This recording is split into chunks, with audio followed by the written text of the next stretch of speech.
16 বছর বয়সে যখন শ্রীকৃষ্ণের গুরু সন্দীপনী তাকে উপলব্ধি করিয়েছিলেন তার জীবনের উদ্দেশ্য কি, প্রথমত তিনি বৃন্দাবন ছেড়ে চলে যান, আর কখনো ফিরে আসেননি তার আত্মীয় স্বজন বা শৈশবের বন্ধু বান্ধবদের দেখতে।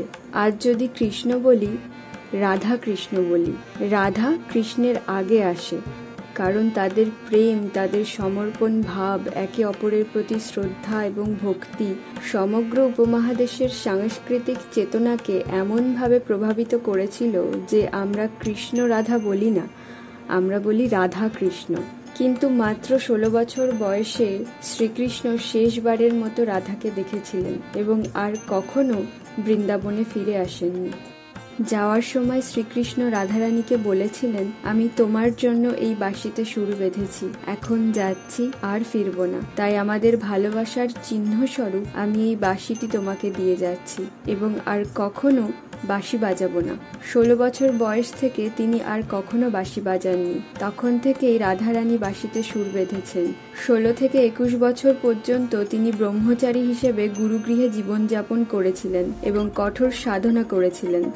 এরপর তার সমগ্র জীবন রাজনৈতিকতা, ধর্মরক্ষা, সমাজ গঠন এবং আধ্যাত্মিক প্রক্রিয়াতে প্রতিশ্রুতিবদ্ধ ছিল। এসব কথা কখনোই বলা হয় না।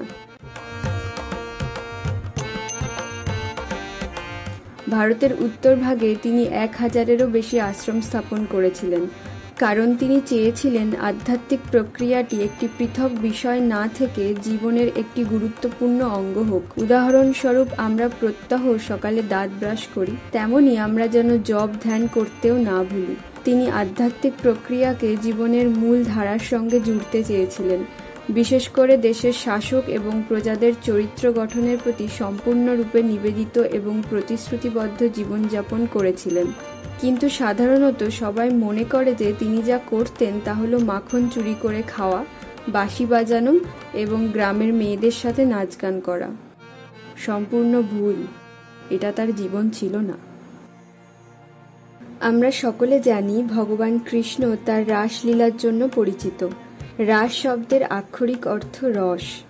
বেশিরভাগ মানুষের জীবনে সবচেয়ে বড় সমস্যা হলো তাদের রসবোধই নেই। তাদের শরীরে হরমোন আছে, কিন্তু তার কোনো প্রভাব নেই তাদের জীবনে। তাই রাস শরীরের নয়, জীবনের স্রোত, কারণ শরীরের অভ্যন্তরীণ গঠন ও তার রসায়ন এক নয় সকলের। প্রাকৃতিকভাবে তা সময় ও অবস্থান্তরে পরিবর্তনশীল। তাই বাস্তবে রাসে জীবনের কথাই বোঝানো হয়। সুতরাং বুঝতেই পারছেন, পূর্ণিমার রাতে যে লীলার প্রসঙ্গ ওঠে সেই রাস আসলে জীবনমুখী একটি ছোট্ট ঘটনা মাত্র। এই রাত কোনো বাহ্যিক মোহে আচ্ছন্ন নেশাগ্রস্ত কোনো ভোগী মানুষদের আমোদ প্রমোদের নাটক নয়। এটি কেবলমাত্র সেই সকল মানুষের উৎসব যারা নিত্য জীবনমুখী, পরমানন্দে ডুবে প্রকৃতির নিয়মে নিজেদের ভাসিয়ে দিয়েছেন। এটি তাদের রাস।